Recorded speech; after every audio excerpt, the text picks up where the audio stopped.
Hello, welcome to a knitting project vlog. It's been forever since the last time I did one of these. I think the last time I made a knitting project vlog was maybe in July when I knitted my Olga sweater, so this is well overdue and I'm finally going to be tackling a knitting project I've had in my head since maybe the spring, which is to make a really open gauge black sweater. Now I'm going to be knitting this on 8mm needles, so I thought that maybe I would challenge myself to see how fast I could knit this, because I can knit pretty fast on big needles. So the yarn that I'm going to be using for this is Sayer Trio 2 in the shade Ink. I have 3 bowls of this. This is a cotton, linen and lyocell blend. This is a fingering weight yarn, so combined with the 8mm needles it gives a really nice loose open gauge. I've made a little swatch so you can get the vision that I'm going to go for. It's going to provide absolutely no warmth probably, but I think it's going to look really cool. I was thinking of making this one of those videos that's like, can I knit a sweater in 24 hours? But honestly I just don't want to risk injuring my wrists, so I'm just going to go as fast as I can, but take breaks if my body says that I need it, and we'll just see how long it takes me. I am going to be semi-freehanding this sweater, so I've put together a mill and out project board to gather all my ideas in one place, and I'm gonna go over to my laptop and show you all of that now so you can have a visual idea of what I'm going for. So this is my project mood board that I made with Mill and Out. Mill and Out are actually the kind sponsors of this video, and I want to tell you how I use this tool to organise my knitting projects. I use Mill and Out to visually save my ideas and inspiration, and if you've seen my video where I talk you through my collection of knitting inspiration, you'll have seen that I used Mill and Out to organise that mood board. I'm a very visual person, and being able to put all my ideas in one place with images, to-do lists and links helps me get a clear idea of how to plan my project. I've organised my drop stitch sweater mood board into 2 boards. There's the main board here, and I also have a sub board that is linked within the main board. This sub board contains some useful tutorials on how to do drop stitches I've come across while researching, and also a few videos from other knitters who've made similar garments. So let's go through the main board first. I made this from one of Mill and Out's built-in templates, which really help if you're starting a board from scratch. There are over 100 templates available for a variety of different creative projects. On the left here, I've collected some inspiration photos of roughly what I'd like the finished sweaters to look like. I copied and pasted these images in from a few web searches, so this only took me a minute or 2. Mill and Out also has a web clipper tool that you can install to make the process of saving images to your boards even faster, with no copying and pasting or screenshotting. You can see that all the reference images that I'm drawn to are pretty similar. None of these are sweater patterns, by the way. They're all ready-to-wear clothes, I think mainly from brands like Urban Outfitters and alternative clothing websites like Hot Topic. Although I remember that this red one at the bottom is Acne Studios. One of the first photos I added was of this shrug, because at first I was toying with not making a full-length sweater, maybe because it would be less work, but at the end of the day I think I'll get a lot more use out of a proper sweater as I'll find it easier to style. As you can see, these sweaters all have slightly different types of distressing going on, but I've circled my favourite here. I really like how this sweater has what looks to be a raw hem at the collar and a bit of a boat neck too, and that the overall knit is sheer and not just the parts that have distressing. Next I have this photo. When I first mentioned in a video months and months ago my intention of making this sweater, one of my Instagram mutuals messaged me and said that they recently knit something similar and sent me a link to their Ravelry project, and I immediately fell in love with how this sleeve looks. This drape and the sheen and the semi-sheerness is everything I'm looking for. This was knit with a Sayer Trio 2 yarn on 7mm needles, and I was inspired to use the exact same yarn and similarly large needles. So over here you can see I added in a photo of the yarn itself as soon as I bought some. I've added in some details in a note here, so I have 3 bowls in the shade Ink, and each 50-gram bowl has 175 meters. The composition is 50% linen, 30% cotton and 20% lyocell. I would have mentioned the care instructions here also, but weirdly there aren't any care instructions for this yarn on Sayer's website. At the bottom I've added in a gauge swatch of this yarn on 8mm needles, and I've got 10 stitches per 10 centimeters. There's seamless integration between the Mill and Out website and app, making it so easy to add this photo and any others that I take myself to the mood board. I took this photo on my phone with the Mill and Out app, and it immediately popped up on my laptop to be sorted. I love how the gauge swatch has turned out. This really open, loose fabric is exactly what I had in mind. Let's go through my subboard of techniques and tutorials now. Here I have saved direct inspiration and instructions from other knitters. I found out that there's two types of drop stitches. There is this horizontal technique that I've tried before, where you either use really big needles for one row, or you yarn over before knitting each stitch to create a row of very loose, long stitches. There's also this vertical technique that I think I'm more drawn to. It's created by making an increase stitch where you want your ladder to start, then knitting a few rows and dropping the stitch as you would do by mistake and letting it unravel to create the ladder. I've also got a link to a Reddit thread here where someone was asking for advice on how to knit a sweater very similar to those in my mood board, and there's some very informative replies going through various techniques. And over on the right side, I have a few TikToks from knitting creators who've made similar sweaters to me. I'll link these below so you can watch them in full if you're interested, as they're actually closer to my goal than my other inspiration photos. Now let me finish talking you through my main board. The last few things on this board are to help me get my head around actually constructing this sweater. I've added in a link to DreamKnit here, which is a pattern generation website. I've had a DreamKnit Pro subscription for a while, but haven't actually got to use it yet, and here I think it will help me save some time at least. The website has a sweater simulator where you can build a sweater with your favourite fit, sleeve type and so on, and input your yarn and gauge, and the website will write up a pattern for you. Now what I want to make is pretty far out of the scope of this simulator, but I'm going to be using it for my stitch counts for casting on so that the sweater can turn out the right size first time. And on the far right here, I've made an attempt at writing up a rough pattern. There's nothing really groundbreaking here, but as I am so new to freehand knitting, it still feels a little too overwhelming for me to just start with no instructions. So this to-do list here is mainly for my peace of mind and so that I can feel accomplished as I tick off every step. It's also here to remind me of the details I want to add at certain points in case I forget. I'm going to need to start thinking about the drop stitches when I start working on the front panel of the body, and I want to make the sleeves slightly flared as well. So yeah, that's the mood board and some insight into how I planned this project. Thank you again to Milanote for sponsoring this video. Milanote is available for free with no time limits, so you can sign up for a free Milanote account using the link in my description.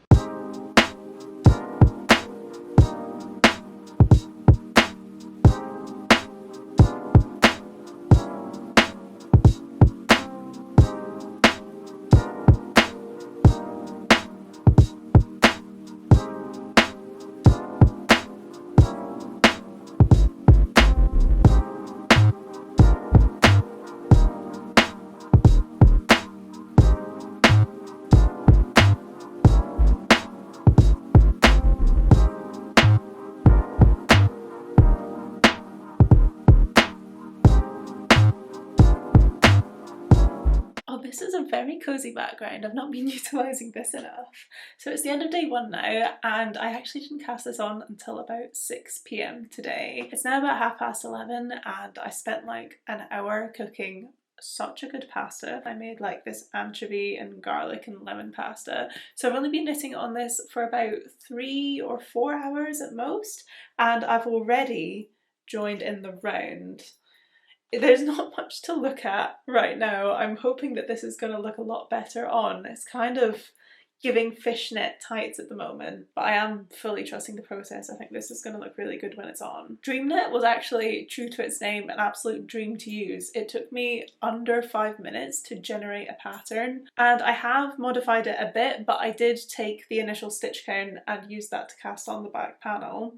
Then knitted the back panel to the suggested length, but then when it came to making the neckline, I did modify it because I'm not going to add in a ribbed collar, so I wanted this neckline to be a bit smaller because it might not even have anything holding it together. I might do an I-cord at the end if this neckline is just a bit too gaping, but I wanted to try just working with a raw edge. So I cast on less stitches than the pattern suggests on both of the right and left shoulder. I then knitted less rows and cast on more stitches in the middle, so I've ended up with more of like a boat neck shape. I think potentially this could be a bit too wide and end up like falling off one shoulder, but I might like that look. I've also started adding in my dropped stitches. This is what these little pieces of yarn symbolize. So I did increases where each piece of yarn is, and then when I get to the point where I want the ladder of the dropped stitch to end,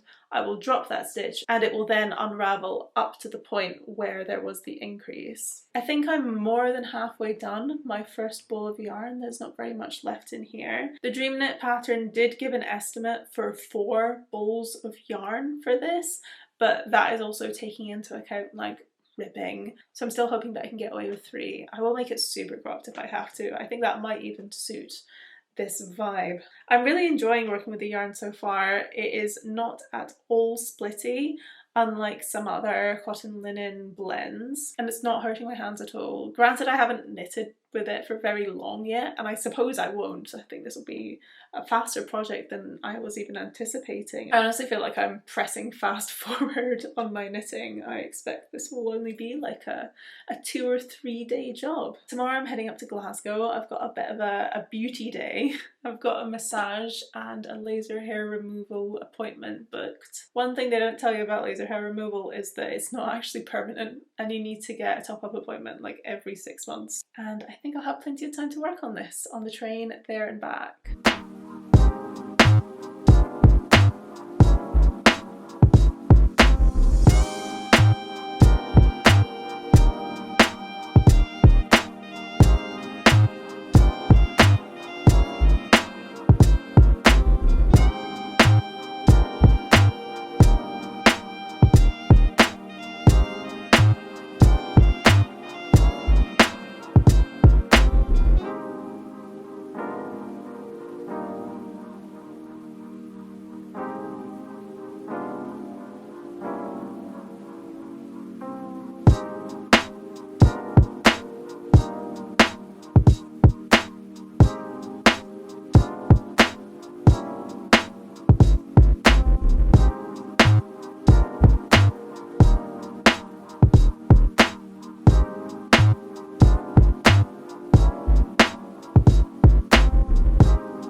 It's the start of day 3. I made so much progress yesterday and I don't even feel like I spent all day knitting. These 8mm needles are so satisfying. I need to find an excuse to use them more often.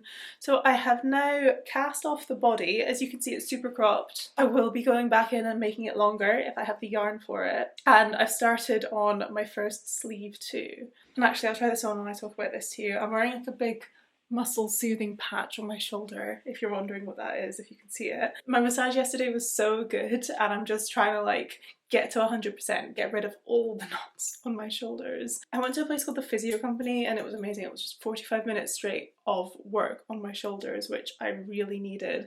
But I made a really stupid mistake and ended up paying for it twice because I booked it through ClassPass. And it said in the description, please also book it through our website, so the booking goes to our calendar.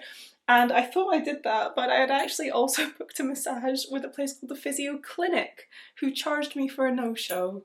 So I've paid double for my massage, which is annoying, but I won't make the same mistake again. So I'm still grieving the loss of that money. So you can see I'm like basically halfway through sleeve number 1. I'm no longer following the Dream Knit pattern for the sleeves, I'm just freestyling them. So I picked up like 2 out of every 3 stitches along the armhole, and as you can see, it's not gone entirely to plan here because I think I must have dropped the end stitch of the armhole. It just all started unraveling, and I tried to incorporate it into the sleeve, thinking that if I just pick up the stitches that are dropped, it will maybe tie into like all these other drop stitches, but it just looked terrible. So I've had to pick up around the drop stitches. I was looking at this unraveled mess for like half an hour figuring out how I could solve it, but I think the only thing I can really do is have this extra kind of like messy seam here. This is the thing with working with such an open gauge, is there's no backside to be able to hide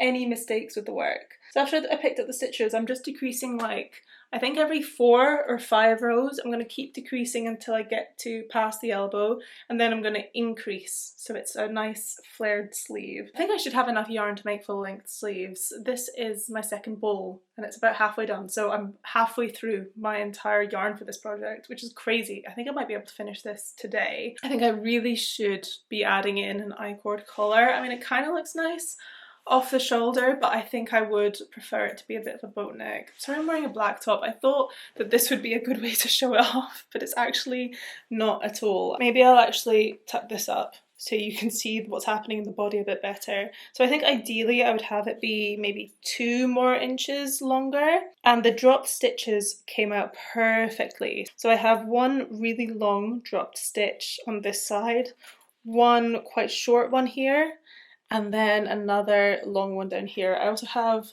one on the back somewhere, so I can easily tell which side of this is the front and the back. My hands still don't hurt at all. I still have 0 wrist pain, so I think I'm just gonna keep going with this and see if I can finish it today.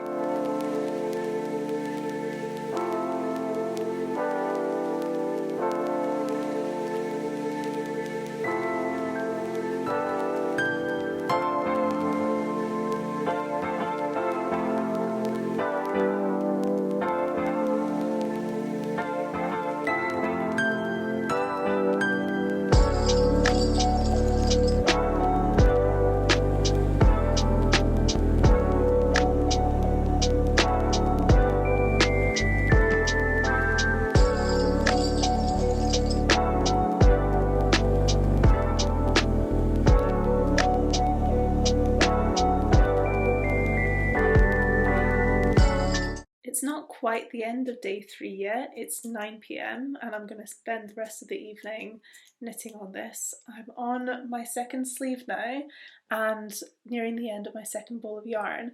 I just want to share what a joy it has been to work on this project. Like, I can't say for sure when exactly I'm going to finish this, but I know that this is going to be the fastest garment that I've worked up, like ever, but also the fastest by far recently. I've been taking so long to complete my projects in 2025, which, you know, on the whole is a good thing, but I think there's something to be said for just bashing something out, especially without a pattern. Like, I just don't care about the mistakes that I make with this, probably just because the mistakes will blend in with like the grungy, distressed vibe.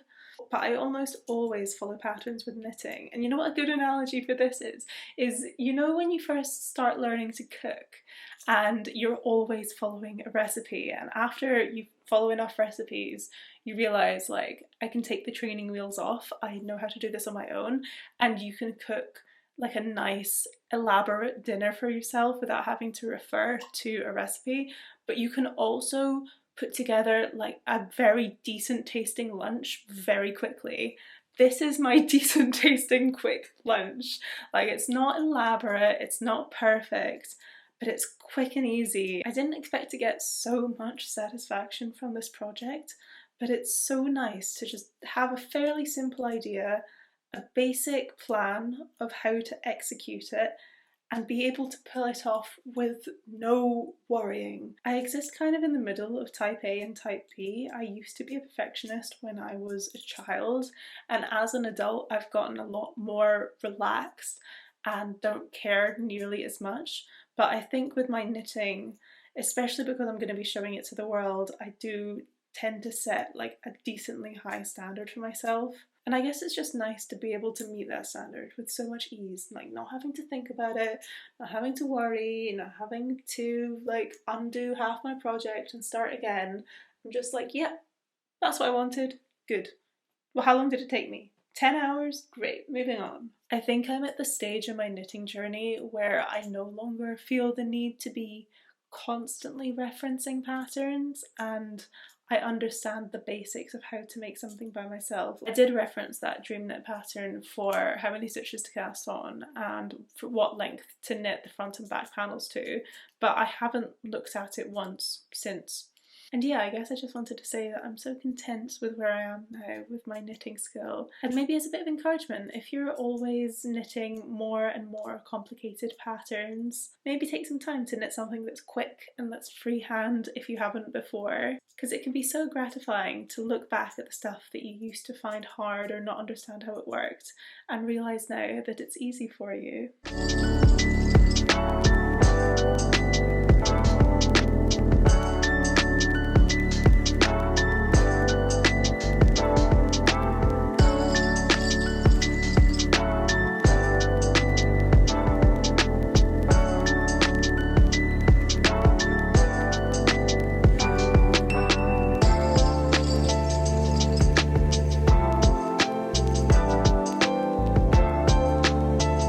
It's now day 4, it's lunchtime, and I've just cast off my second sleeve. So I kind of have a sweater here already. I thought I would show you how I am going to be wearing this, or one of the ways I'm going to be wearing this. I'm going on holiday in 2 days, and I plan on using this as a bit of a beach cover up.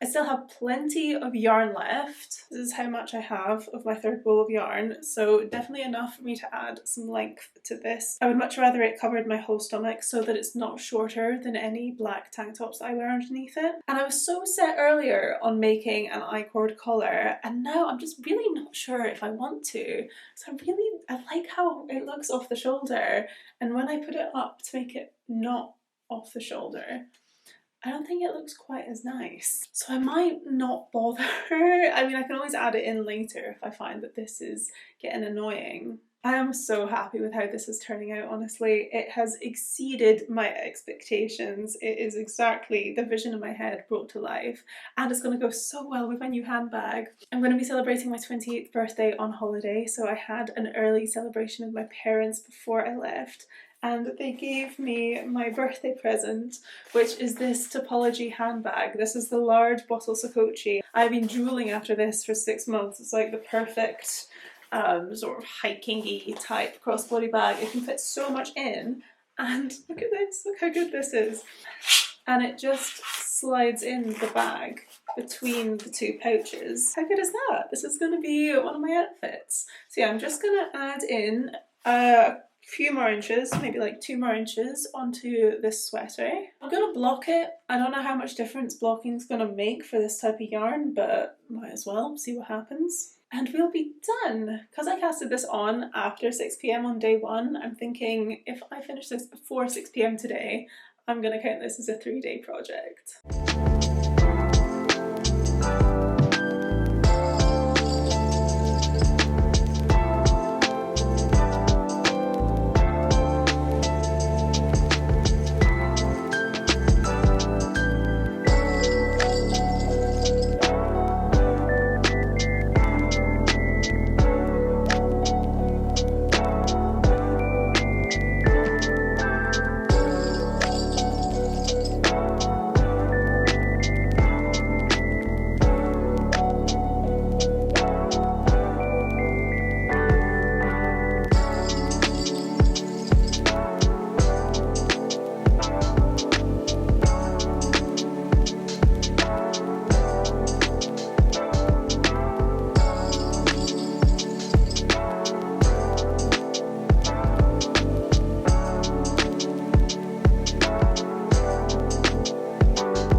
Here is the completely finished sweater. I'm so happy with how this has turned out.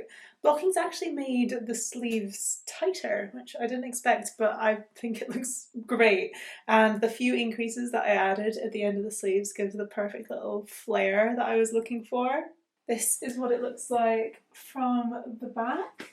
This has been a joy to make from start to end. It looks exactly how I wanted it to. I'm wearing it with a bikini top underneath and some board shorts. This is one of the ways in which I'm probably going to wear it. I also want to show you what it looks like with a thermal underneath, because I know it's autumn now and this might not be the most seasonally appropriate thing to show off. This is it over a plain black thermal. Obviously this is a way more subtle look, but I still really like how this looks and I will wear it like this so I can get some use out of the sweater, not just at the beach. I cannot believe how little yarn I used for this. I thought it was crazy only buying 3 bowls for this project, but I still have this much left of my 3rd bowl, so more than enough. And this yarn was a joy to use. Cotton linen blends are my favourite plant fibre yarns. Previously I've used Drops Bell and Hobby Seashell. Drops Bell is a DK weight and it's a bit splitty, but it's very affordable. I think this sweater would also look really good if you knitted it in a DK weight. It would just be a little bit less holey. Hobby Seashell is also really nice. It's a fingering weight, but the biggest difference between this yarn, the Aseo Trio 2, and the Hobby Seashell that I can see is that this yarn is kind of matte